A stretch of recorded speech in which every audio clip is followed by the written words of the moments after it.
Welcome to She Rises Through It, a podcast for the woman becoming, especially in the messy middle. I'm Sydney Jocelyn, mama, writer, creative, and a woman on the journey of finding herself after far too long following the rules, the roles, and the version of life we're told we're supposed to live. I'm not here to teach from the mountaintop. I'm here in the thick of it, sharing what's helping me rise through the hard parts, the shifts, the setbacks, the quiet breakthroughs. This space is real, raw.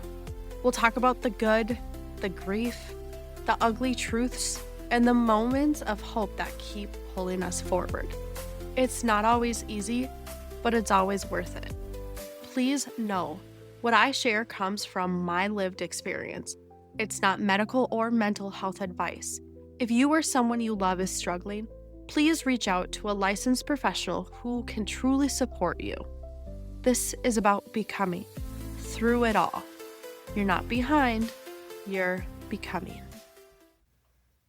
Welcome back to She Rises Through It. This episode is real. It's for the woman who's holding it all, the weight of motherhood, the echoes of childhood, the pressure to stay strong even when the storm hits. It's for the moments when fear resurfaces, not because we're weak, but because something inside of us still wants to be seen, heard, and held. We're talking about what happens when life brings the storm, literally and emotionally, and how we rise through it, not by pushing it away, but by facing it, feeling it, and reclaiming our voice in the process. Oofda May, let me tell you. This past weekend, a storm came through where I live, and it was a real storm. It was thunder so loud, the lightning was insane. It felt like, and it was overnight too, so it just felt so nerve-wracking. And that lightning, it was so bright, it lit up the sky. And I ended up downstairs in the basement with my boys. I woke up 2 hours after falling asleep, and we had alerts on our phone, and something in me completely locked down. I told my husband we're going downstairs. It just makes me feel safer. I'd rather us be down there until it all just passes. I was rocking my sweet little boy. I had Huxley. Jordan had Brooks. Jordan and Brooks were in actually this room that I'm in right now, recording my podcast, sleeping on the floor.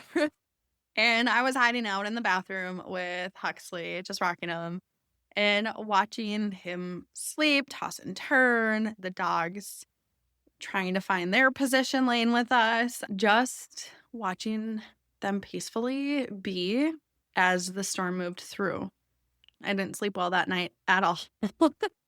Even though I was the protector in that moment, the calm for my babies, my body, my mind, everything in my nervous system was remembering something else. It was the kind of storm. It was the deep, the shaking thunder. It brought up so much fear for me. And again, it wasn't just in my mind, but it was my nervous system. It was the part of me that remembers being a little girl and hiding down under our stairs during storms when the skies turned greenish yellow. I had this extreme fear of storms and tornadoes. And I never knew what to do with the overwhelm that came through.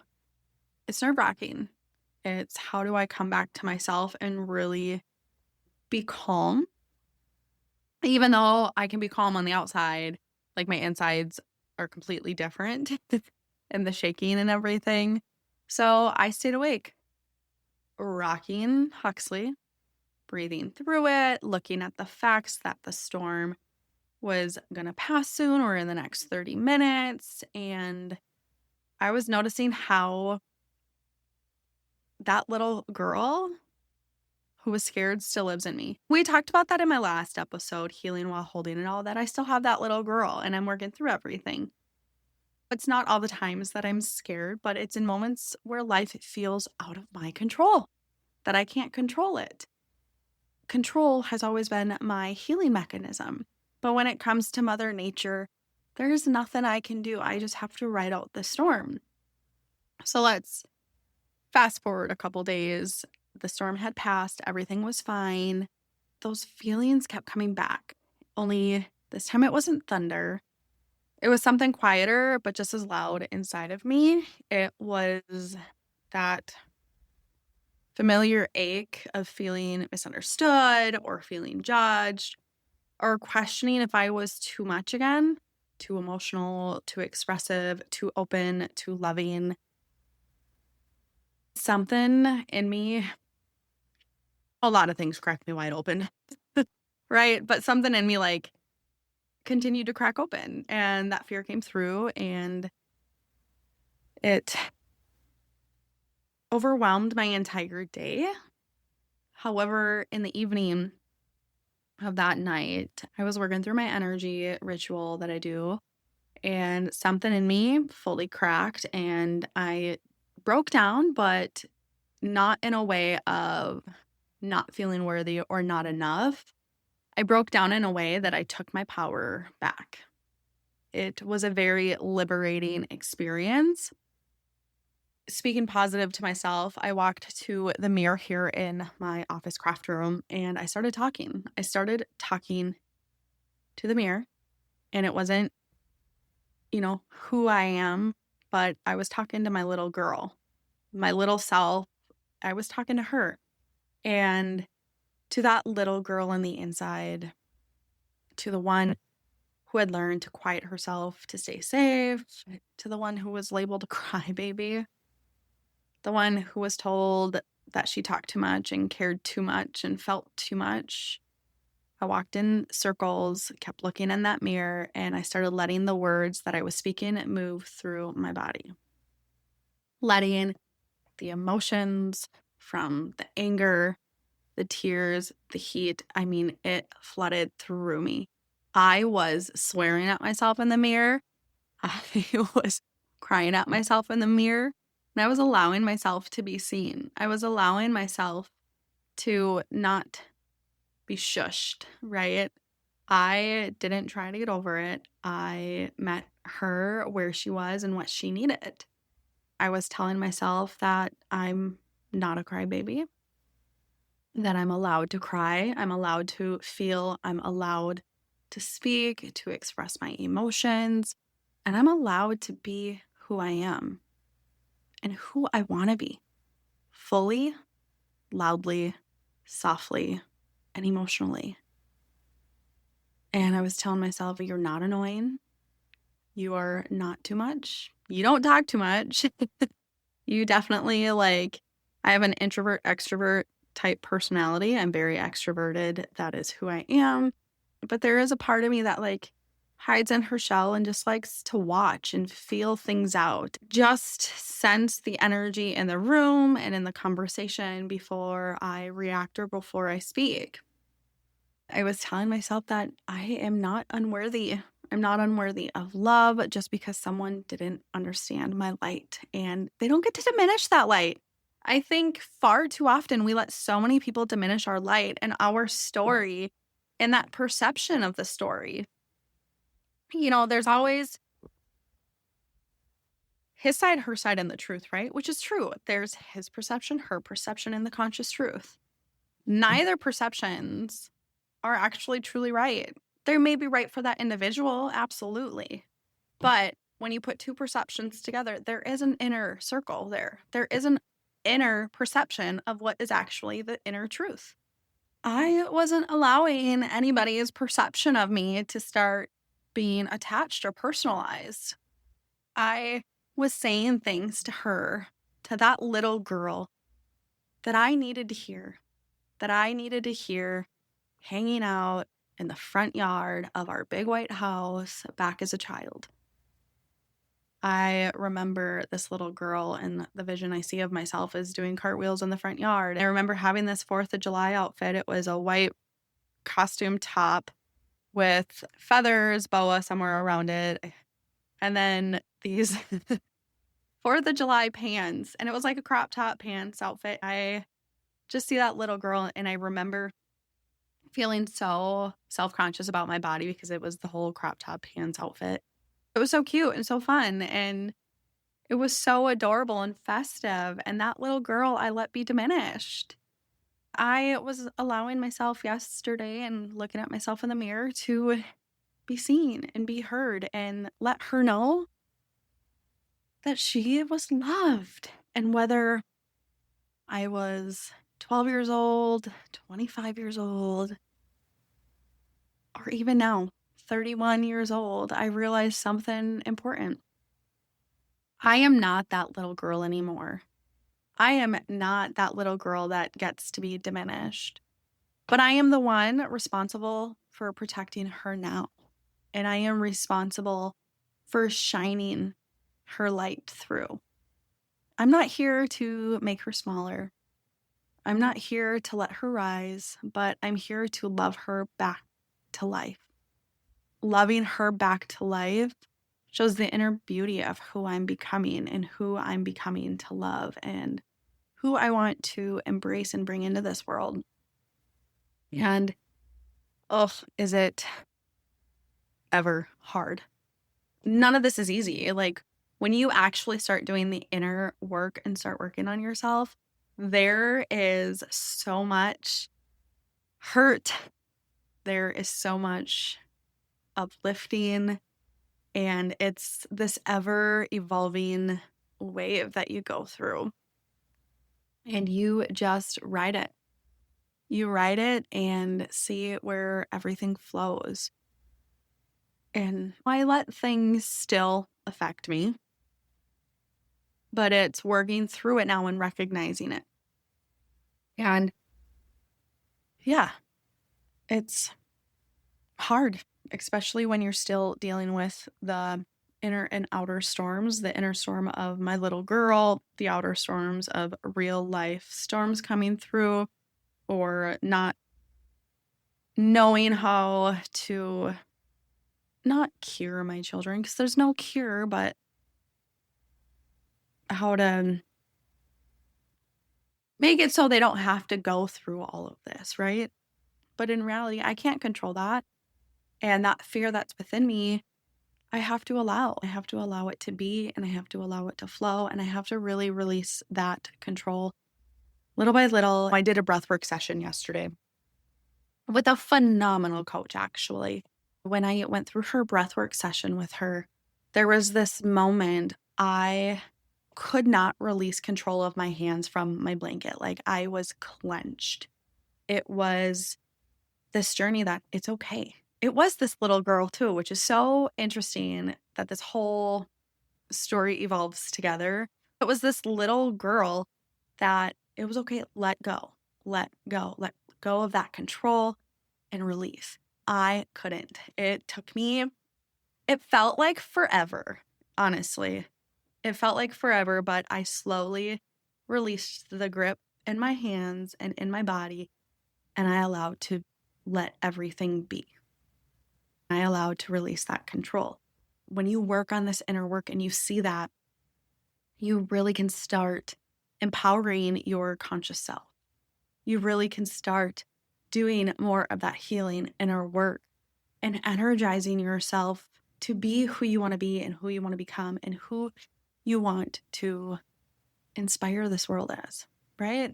I feel like I'm this inspiration, and I want to be this inspiration for all those other women out there that felt like their light was diminished, felt like they were not good enough.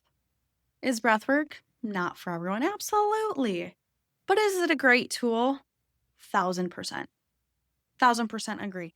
Breathwork, I obviously like my energy and just releasing the energy within the room. And then my belief in the universe and God and grandpa, they all have a plan. Like all of these tips, tricks, and tools piled up together can really empower that healing process.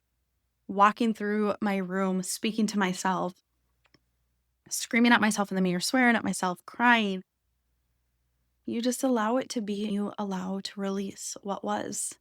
because you're not your past. You are your present, and you're on this beautiful journey of becoming. So, I want to ask you, what would happen if you stopped trying to silence your inner child when she shows up in fear and instead inviting her to speak? It's liberating, let me tell you. What if you allowed yourself to feel it all, not as regression, but as remembrance? Because here's the thing, so many of us think healing means going back to the past and going back to who we were before the pain, before the burnout, before the motherhood, before loss, before the storms. However, healing isn't about going backwards. It's about reclaiming the parts of us that were never broken in the first place. They were only buried, they were only muted, they were only misunderstood by individuals' perceptions that we allowed to succumb into our mind and into our body. And I'm not going back to the girl who tried to fit in. 1000%. Like, that's not me. I am not going back to that version of me that made myself smaller to be accepted, or I did things that I thought would make me accepted and worthy and lovable. I'm not carrying that weight, and I'm not carrying the weight of other people's discomfort with my softness anymore, or my assertiveness. No, I am bold. I am bold and I am brave and I am going to speak up, right? Because I do fit in. When I'm being myself, when I'm being fully expressed, and when I let the tears flow and the joy rise and the anger crack open truth, it's such a beautiful becoming. We're not meant to stay silent in storms. We are meant to sing in them. We're supposed to sing in the storms. We're supposed to cry. We're supposed to move. We're supposed to pray, to rise. Because our voice matters and your voice matters. Your feelings matter. Your healing matters. And your light, it does not need permission to shine anymore. It does not need permission to shine anymore. Let that light be as bright and loud as you want it to be. Let's just sit with that for a second, because I know I'm not alone in this. I know there are women listening right now, and maybe that's you. Maybe you were told that you were too much, too sensitive, too emotional, too bold, too soft, too something. But what if your too much is actually your medicine? What if your tears are sacred? What if your voice is the exact sound your inner child has been waiting for? So here's your invitation. Next time you feel the storm stirring, internally or externally, pause. Go to the mirror. Put your hand on your heart or on your womb, whatever feels right to you, and say what she needs to hear. Not what the world told her, not what other perceptions were. Don't try to silence her, but teach her. Teach her.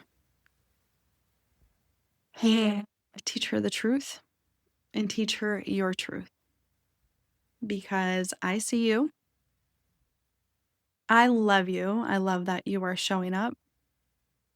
You are not the past. You are the light. And I will never silence you again. Now say this mantra to yourself. I see you. I love you. I love you. I love you. You are not the past. You are the light. And I will never silence you again. Keep repeating that to yourself. If you cry through it, if you get frustrated, if you need to get aggression out, grab a pillow, hit the pillow. You're allowed to find a safe space to get your emotions out. Ugh, This episode is just the start of so much more. So much more of that healing process of your inner light finally coming through. I want to thank you. I want to thank you for walking with me today, for letting me speak this out loud, and for honoring your own storms in whatever way you can. If this episode spoke to something inside you, please share it with someone who needs it too. Tag me, you can message me. I'll put that all in the show notes, my Instagram account that you can follow me on and DM me.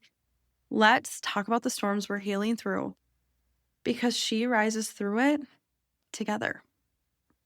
And you're not alone. So I'll see you next time.